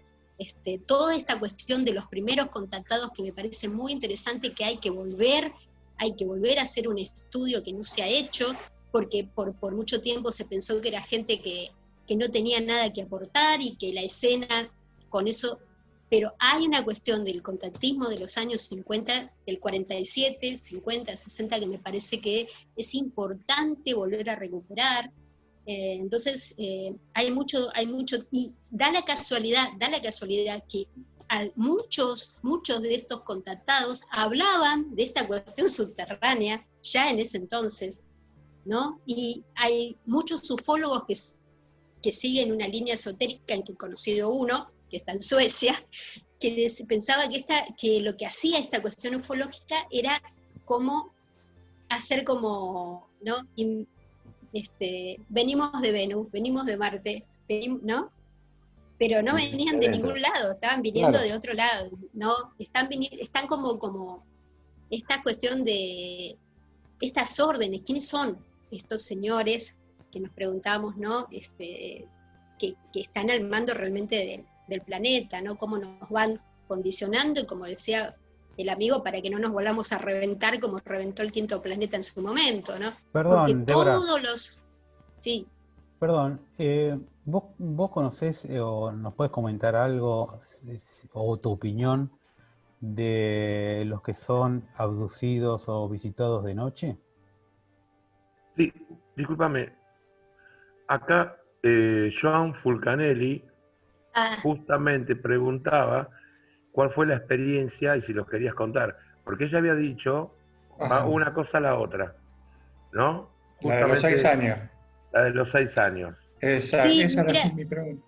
Esa fue mi primer bautismo ovni, como decía, ¿no? Con el fenómeno, ¿no? No recuerdo bien, entre los 6 y 7 años, ¿no? Yo viví hasta los 10 años en el barrio de La Boca, y era una noche que volvía con mi mamá, íbamos llegando a mi casa, y entonces miro al cielo y le digo a mi mamá, la luna no sigue. Y bueno, pasó. Una cuadra antes de ya estar arribando a mi domicilio, había un colegio enorme que todavía existe y que daba vuelta a toda la manzana, donde yo hice el jardín de infantes, y de pronto estamos paradas ahí con mi mamá y vemos el plato típico, todo brillante, todo plateadito, con el clásico sombrerito. Estuvo un segundo y se marchó el señor, ¿no? ¿Esto qué me marcó? Que el fenómeno no necesita de montaña, de aislamiento. El fenómeno, lo primero que me dijo, me aparezco cuando quiero, donde quiero. No tengo problemas. Y la cuestión que también me marcó que el fenómeno se vino a presentar. Es obvio que dijo, hola, estoy aquí, ¿no? Después, bueno, pero yo no me volví.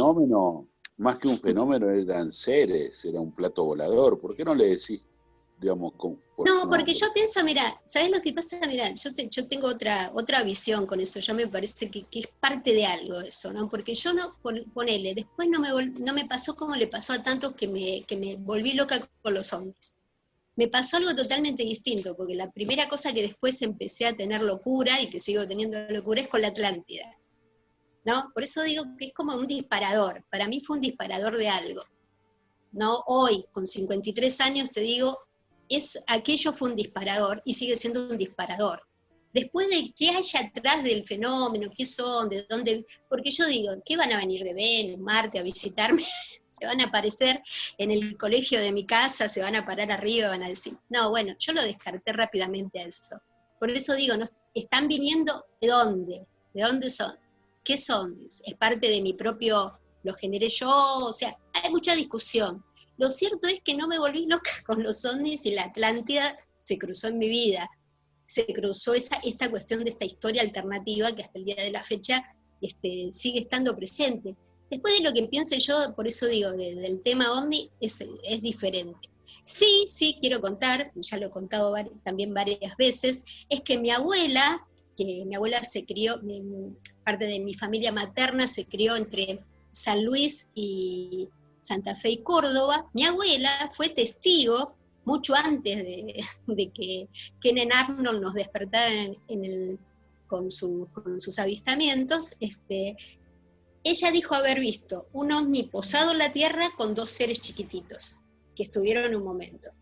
Así que ponerle el 30, el año 40, ¿no? En los campos argentinos.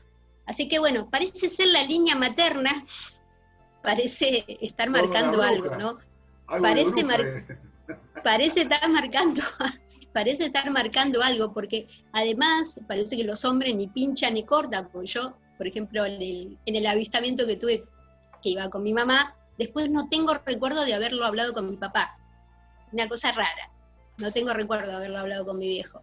Pero sí, mi mamá contándome lo que había visto su mamá.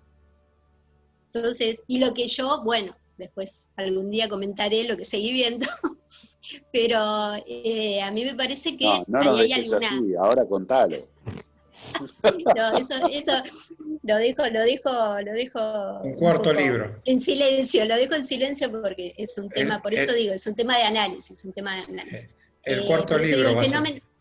El fenómeno, no sé si libro, creo que el fenómeno OVNI es un fenómeno que nos dispara cosas. Nos dispara cosas Obvio. Todo el tiempo. Es así, yo te iba a decir recién, no te quise interrumpir, pero el común denominador es justamente eso. En general es por algo, para algo y es un disparador.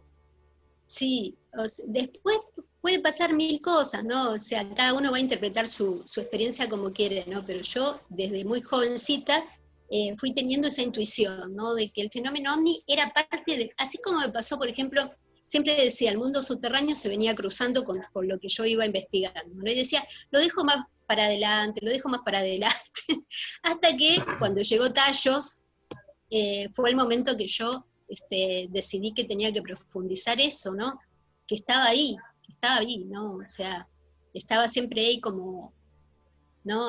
Tocando un poco la puerta y yo le esquivaba, ¿no? Y lo mismo, ahora este año me ha pasado mucho que la ufología ha vuelto a mi vida de una forma un tanto especial, ¿no? O sea, este libro que ha salido, estoy teniendo cierto reconocimiento con respecto a la ufología, si bien mi papel en la ufología siempre ha sido de observadora, de escuchar a aquellos que realmente he entrevistado a los popes, me he dado el gusto de entrevistar a Jacques Vallée, que para mí es como, ¿no?, el príncipe, ¿no?, casi de todo este fenómeno, ¿no? ¿Jacques Vallée no habla de un sistema de control?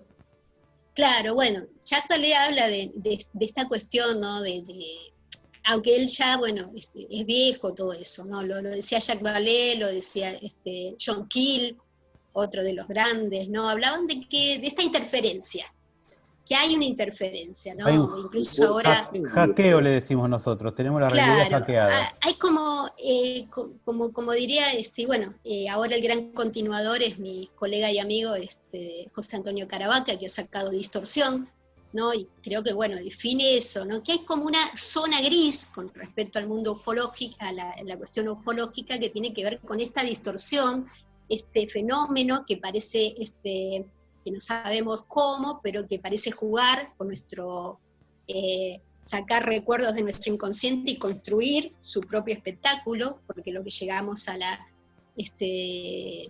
después de tantos casos, vemos que los casos, muy poquitos son los que se repiten, no hay una continuidad, nos estarían visitando civilizaciones interminables, y eso es casi imposible, ¿no? O sea, no me respondiste, es difícil. No me respondiste si querés o tenés una opinión respecto a esta gente que es mucha, incluso acá en la Argentina los tenemos muy cerca, los afectados, que los visitan de noche, los abducen, los maltratan, los queman, le hacen de todo. Le ponen pibes en la panza, le sacan pibes de la panza. Las adopciones, sí, ese es un gran tema, ¿no? Ese es digamos, un gris en la ufología bastante, que todavía no entendemos bien, ¿no? Me parece que... Es un gris. No sé, es un gris, es un gris de alguna manera, ¿no? ¿Cuántos grises? Bueno, pero acá en este grupo lo entendemos. Es muy difícil, ¿no? Yo personalmente me parece que tiene que ver con el tipo de personalidad que uno pueda ir adquiriendo, porque ya te digo, este fenómeno, como dice la distorsión, o sea, lo que hace es jugar con nuestro propio cerebro de alguna manera, ¿no? Nos conoce bien, sabe muy bien quién somos, cosa que nosotros no tenemos remota idea de quién está del otro lado, pero que, digamos, que pueda cruzar también podemos decir, ¿no?, esta cuestión del umbral, ¿no?, la cuestión esotérica, porque no todos los casos son tan terribles en la cuestión de abducción, hay algunos casos que merecen otra lectura, ¿no? No quiero meter a todos en la misma bolsa. No, hay quienes lo toman como la experiencia buena de su vida, y hay otros que siendo adultos, para otros lloran cuando te lo cuentan. Sí, es difícil saber cómo, por eso digo, cómo actúa. Me parece que la mejor palabra, aunque a muchos le moleste, es que el fenómeno OVNI es un fenómeno que todavía no logramos entender bien, cómo están sus patas distribuidas, ya sea arriba, abajo, o lo que sea, o si vienen de otro lado, o sea, si son parte de nosotros, si son espíritus, nosotros tenemos una gran idea de lo que puede amplio, ¿no? Nosotros tenemos una gran idea que sería muy largo explicarlo en este momento, porque ya van 2 horas y cuarto de programa. Estamos empezando a batir récord. Sí, Oscar. Sí, me parece que para resumir, y por ahí, no sé, es un punto de vista muy particular, pero para mí todo el fenómeno relacionado con esto que vos comentás, Débora, que son ufología, entidades, poltergeist, brujas, vampirismo, más allá, apariciones marianas, apariciones de Jesús, apariciones de santos, todo esto engloba una interferencia multidimensional.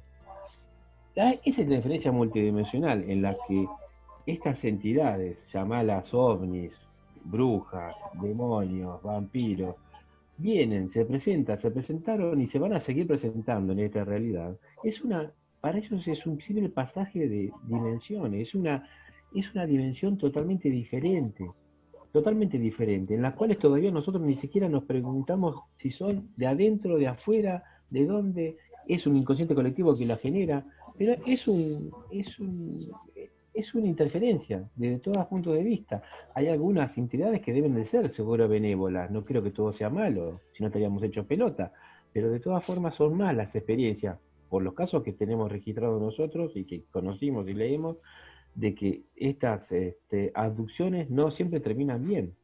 No siempre Vos terminan. fíjate que igual, qué sé yo, por ejemplo, hay colegas que han escrito estos libros, ¿no? Y que el fenómeno nunca los ha rozado, aparentemente, ¿no? Es como que o se da cuenta o quiere que lo analice algún observador no tan involucrado y se mete con aquel que por ahí está más susceptible de ser avanzado, ¿no? Pero me llama la atención de que hay observadores con los que han escrito libros terribles y todo, y no han visto ni un solo ovni en toda su vida, ¿no? A mí me parece lógico que sea así. Porque llama la atención, qué sé yo, no sé, me parece que a veces Jacques Vallée es decía, selectivo. Jacques Vallée decía que no se debería, o el contactismo no debería ser parte de los que estudian el fenómeno, sino objeto de estudio. Claro, porque está ¿Entendés? contaminado. Porque sus observaciones van a ser totalmente subjetivas. Vos fíjate que muchos de los, cuando uno estudia, por eso digo, es tan importante volver al pasado y detenernos en la camada de los contactados del 50. El fenómeno de los contactados nace mucho del espiritismo. Mucho de las entidades que empezaron a manifestarse vienen de sesiones espiritistas. Uno de ellos, el archiconocido Astar Sheran. Sí, Astar Sheran, ¿no? Que es tomado por muchos Conocemos grupos, el tema y los métodos de los muchachos para comunicarse. ¿no? La vieja Ouija, ¿no? El viejo sistema espiritista, ¿no? Sí, absolutamente. Que lo han traducido en un juego peligroso. ¿No? Sí. Entonces, el contactismo, por más que a muchos también les moleste reconocer esta cuestión, se nutre del espiritismo, del viejo espiritismo de escuela. No por algo hizo su irrupción en el siglo XIX. Las hermanas Fox y todo lo que trajeron, ¿no? Bueno, María Orsic. No existió. Ya te voy diciendo. Bueno. Yo sé, me vas a odiar. Voy a pensar que tenés una cita compartida. No, me vas a odiar. Me vas a odiar, pero te juro que te pongo las pruebas en mano. María Orsi es un invento total, pero eso ya lo voy a decir en el libro que voy a sacar, pero María Orsi no. No existió nunca. Tesla. ¿Y Castaneda? Tiene que ver también. Castaneda fue, bueno, otro vivillo, Castaneda, otro vivillo inteligente. Se acaba de sacar un libro mi colega Manuel Carballal, que lo llegó a conocer, uno de los pocos en el mundo que lo llegó a conocer, este personaje fascinante, tenía sus altas y bajas, pero digamos, ¿no? Bastantes oscuridades en el medio, después como terminan todos estos gurúes, ¿no? Veamos lo de Osho, lo que ocurrió con Osho y tantos otros, ¿no? Todos contactados. No, claro, ¿no? Pero bueno, Castaneda sí, es un personaje muy también, ¿no? Muy de nosotros, ¿no? Estos gurúes andinos también que deberíamos hablar, cuidado con eso, ¿no? Esta moda que se puso desde los 90 en adelante, la vuelta de los argüelles y todos estos gurúes andinos que a veces pueden ser peligrosos también, ojo con eso. Argüelles con el tema de los mayas se hizo famosísimo. Sí, y bueno, decía que había hablado con el Gran Pacal, que el Gran Pacal se le había con Pacal Botán, ¿no? Sí, tal cual. Yo creo que estas cosas, yo por ejemplo, uno de los estudios que más me fascinan en lo personal y que también vengo siguiendo es el mundo de los jeans, ¿no? Los chinas, que todavía no sabemos nada de nada. Yo creo que estábamos llenos de chinas por todos lados. Es más, esta cuestión cuando vuelvo al tema de los abducidos. ¿Qué pasa si un día te despertás y ves a un ser todo peludo ahí al lado de tu cama, que te observa? Generalmente uno va a decir, me visita un extraterrestre. Gustavo. Y sí, pero los esoterismos, El Hay casos esoterismo de tiene una alienígenas respuesta ahí que se llama el guardián del umbral. ¿Eh? A ver, Qué poco sabemos de quién es el guardián del umbral cuando uno se va iniciando, ¿no? Se va iniciando en estos Débora, caminos. Débora, hay muchos Sí. reportes de abducidos, inclusive de que han visto alienígenas peludos. De hecho, hay una película que se hizo hace unos 30 años atrás, no me acuerdo el nombre, que el abducido ve estos chiquititos que eran peludos. Hay muchos. ¿Qué significa del esoterismo? Y del esoterismo te dice eso, que es en realidad el guardián del umbral son tus propios temores, ¿no? Son tus propios temores realizados, ¿no? O sea, ¿qué sabemos de nosotros mismos? Por eso, el fenómeno ovni, con esta cuestión de la distorsión, tiene que ver con esto. ¿Quiénes somos nosotros? ¿Cómo contacta este fenómeno en nuestra psiquis? ¿Qué es lo que nos hace? Independientemente de otros casos que podemos no decir, bueno, no vamos a resumir diciendo todo es una cuestión esotérica, todo es una cuestión iniciática. No quiero entrar en esa, ¿no? Tampoco. Y creo que cada caso hay que escucharlo, o sea, hay que escuchar a la gente, ¿no? Porque cada experiencia me parece que... Pero creo que esta cuestión de no saber mucho de cuando el fenómeno se nos presenta y cómo nos manipula generalmente, es peligroso. Por eso, es más, en el libro de Tallos, una de las cuestiones que yo hago mea culpa, es que en un momento me pasa de que me había subido tanto con el tema que no hacía distancia, no tomaba distancia de las cosas. Entonces, en un momento me doy cuenta, digo, epa, hay que empezar a tomar distancia. Y lo mismo pasa, me parece, con el fenómeno ovni. Es difícil tomar distancia, más cuando uno es el propio protagonista de esas historias. Cuando fui chica, podía, por eso digo, no sé por qué, decidí ignorarlo un poco, no seguirle el juego, y dije, qué interesante, qué lindo, algo plateado, hermoso, se parecía algo como, ¿no? Diciéndome algo. Después llegó la Atlántida, digo, bueno, puedo considerarlo como un disparador. Y después otras cosas que las dejo ahí en el tintero, que son para charlarlas. Pero digo, el fenómeno siempre está al acecho de nosotros, porque nosotros somos los que no sabemos bien cómo va la cosa. No sabemos bien qué pasa en este mundo, cómo estamos insertos, cuál es nuestro papel. Pero es una cuestión de cada uno, del tipo evolutivos, ¿no? Del preguntarse si quiero, por eso digo, lleva toda una vida a conocerse. Sócrates lo decía, conócete a ti mismo. Y es difícil conocerse a sí mismo y aceptarse y ver todas estas cosas, ¿no? Que pueden ser oscuridades y que pueden ser luces. Pero por eso digo, si un día alguien se despierta y ve a un peludo en la cama, entienda que son sus propios temores, ¿no? Que es el propio monstruo interior. Ese es el acceso al umbral del bajo astral. Exacto, somos nosotros mismos. Yo desde chica tenía la facilidad de salirme del cuerpo, no sé por qué. Desde chica tuve los medios vuelos, me iba hasta el techo, o sea, ¿no?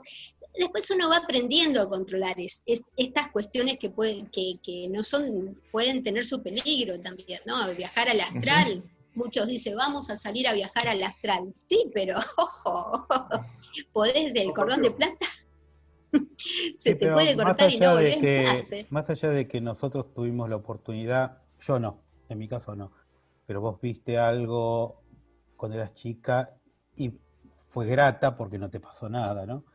Pero hay gente, o no se acuerda. O no se acuerda. De repente te agarran a un arriero que no escuchó hablar nunca de nada y al tipo lo hacen pelota. O de repente vos, esto da para otro programa, ya te hizo larguísimo, pero vos, por ejemplo, haciendo una hipnosis bien hecha a una ama de casa que cruza por ahí que no sabe nada de nada, te describe un ámbito tecnológico en la que ella estuvo presente y le hicieron un montón de cosas. Entonces son cosas que a nosotros nos llaman mucho la atención. Y siempre están los amiguitos chiquititos, no sé si... lo que pasa es que es eso, el fenómeno se agarra de lo que vos vas consumiendo, ¿no? O sea, ¿a dónde va todo lo que vamos almacenando? Y muchos de los casos que están teniendo resolución por medio de esta nueva camada que plantea José Caravaca con la distorsión, o que empezó a plantear Vallée, porque cuando Vallée dijo lo que dijo, mamita, se lo querían comer vivo, ¿no? Que no estamos viendo lo que estamos viendo, o sea, ¿no? Y Caravaca dice, por ejemplo, que el fenómeno hace las pruebas, ¿no? Marca el suelo, quema el suelo, te deja las evidencias, o sea, es difícil aceptar eso, es difícil que algo haga todo eso con nosotros, que nos ponga en una especie de campana y que no nos deje, ¿no? Que todo se pare, o sea, es muy difícil. ¿Qué es ese fenómeno? Es parte de la Tierra, es parte del aprendizaje. Para algunos, ¿qué es lo que nos hace? ¿Qué es lo que nos quiere decir? Bueno, estamos tratando de entender qué nos quiere decir. No, es muy difícil, estamos recién como gateando y seguimos desde que Vallée lo puso en perspectiva, en Pasaporte de Amagonia, que fue, ¿no? Cuando dijo, ¿no? Muchos de los casos se parecen a los duendes, a lo que veía el sacerdote Kirk. O sea, fue terrible, ¿no? Y John Keel, que lo cuenta con todo el asunto que pasó con Monaghan. O sea, es difícil saber qué pasa más allá de toda esta nueva desclasificación que venimos teniendo, ¿no? Este nuevo reconocimiento de que, por más que Estados Unidos decía de que ya no investigaba el fenómeno OVNI, que había cerrado el proyecto Libro Azul, después nos enteramos de que millones y millones de dinero sigue poniéndose para seguir viendo qué es lo que ocurre con este fenómeno, ¿no? Y que creo que no blanquean, porque saben, estoy convencida de que saben que no es alienígena ni remotamente. Y eso creo que es lo que nos más atemoriza, que no es una cuestión alienígena, es una cuestión de otro lado, de otra cosa, que me parece que desafía, ¿no? Por ejemplo, hace poco escribí sobre el gran caso, uno de mis casos favoritos, que es el avistamiento ocurrido en Irán en el año 1976, ¿no? Que fue protagonizado por pilotos que de pronto, ¿no? Pilotos se enfrentan a un fenómeno ahí, ¿no? En el desierto de Irán, ¿no? Con un ovni gigantesco que parecía como jugarles, parecía como, ¿no? Y además de mostrarles, señores, ¿no? Ustedes son pichis a lo que nosotros tenemos, están muy lejos todavía, y estaban con los mejores aviones de la época, ¿no? Entonces el fenómeno parece como cuando la humanidad va avanzando, desafiarte y decirte, no sos nada comparado, te podemos parar los sistemas por eso entran en tantas cuestiones nucleares, ¿no? Que les apagan los reactores, o sea... Para nosotros totalmente claro de que es así, hacen lo que quieren con nosotros, no desde el 47 hacia acá, desde mucho antes, consideramos. Sí, lo que pasa es que en el 47 parece hacerse más claro porque Estados Unidos denota, ¿cómo se llama?, hace detonar la cuestión la atómica en Japón, ¿no? Me parece que ahí hay algo que yo creo que abajo, o lo que sea, empezó como a molestar un poco, abajo, ¿no? O afuera, o donde se pusieron nerviosos. No le gustó. Algo se puso nervioso, ¿no? Bueno, y de hecho... La primera no la detonan en Japón, la detonan en Nuevo México. Claro, ahí está. Bueno, Mojave ni hablar, ¿no? Ni hablar de Mojave. No hablemos de Mojave, por favor, que sería para estar horas. Todos los desiertos de Estados Unidos, es increíble, ¿no? Todo lo que todavía nos depara, ¿no? Y lo que no sabemos que hace, cuando, por ejemplo, ¿no? Hay un capítulo tremendo de Jacques Berger, ¿no? Que escribió La rebelión de los brujos, el retorno de los brujos, uno de los libros clásicos, ¿no? De los 60, que él habla de haber tenido contacto con el misterioso Fulcanelli, ¿no? Porque Jacques Berger era un ingeniero ingeniero nuclear, era un estudiante, o sea, estaba bien versado en todo eso. Entonces, ¿qué le dice Fulcanelli? Le dice, ojo con eso, porque ya pasó, ya civilizaciones pasadas se hicieron pelota, y ojo con lo que se estaba haciendo, cuidado con liberar el átomo mal. Bueno, Sí, yo le agradezco a Débora Goldstein. Gracias. Realmente interesante. ¿Cuándo largas tu libro, Débora? Mira, no, el de que estoy escribiendo sobre el Brilandia se va a llamar, no, hago un análisis de toda esta cuestión que surge un poco con Bulwer Lytton, ¿no? El gran Zanoni, y el gran mundo subterráneo que nos legó, ¿no? Pero bueno, no sé todavía, por ahí está como un poco en stand-by, pero bueno, ahora sí estoy presentando este último en compañía de Michael Seeger, que es un ufólogo francés que está residiendo en Japón, y que ha sacado toda esta nueva información sobre Duncan, que me parece muy interesante, y sobre todo sobre uno de los contactados más interesantes de la década del 50, que es Jorjan Williamson, conocido más acá en Sudamérica como el escritor del Secreto de los Andes, Brother Phillips, y se ha traído toda una nueva información que me parece que es eso lo que espero en algún momento poder estar presentando para que el público conozca qué es lo que es un tema que vuelve por alguna razón, me parece que, como expliqué, es una década todavía que nosotros no tenemos bien profundizado, ¿no? Y espero este año, no sé, en el transcurso de 2021 poder ya estar finalizando con mi libro de Brilandia, ¿no? Espero que también pueda aportar algo. Débora, ya que estás, antes de finalizar, y que estás con ese tema a mí me llegó en este último tiempo el caso de Próspera Muñoz en España, te lo recomiendo para que lo veas. Es una contactada de 1947, antes que Roswell. Muy interesante lo que cuenta, cómo lo cuenta, lo que describe, y es un caso en España, ya que vos estuviste publicando en España. Es muy Sí, sé interesante. que se está hablando mucho de ese caso, no he tenido oportunidad todavía de informarme bien, pero te prometo que lo voy a mirar porque sí, se está hablando mucho acá en los círculos de España. bueno. Buenas noches a Bueno, todos. Débora, Bueno, ahora Gracias. sí. Buenísimo. gracias por estar acá y bueno, fue un placer verte después de casi 10 años otra vez. Pablo Gracias, querido, Débora, gracias Pablo querido, gracias a Un vos, placer, Pablo querido. Débora. Un placer. Débora, Chicos, saludos. muchas Ratita. gracias.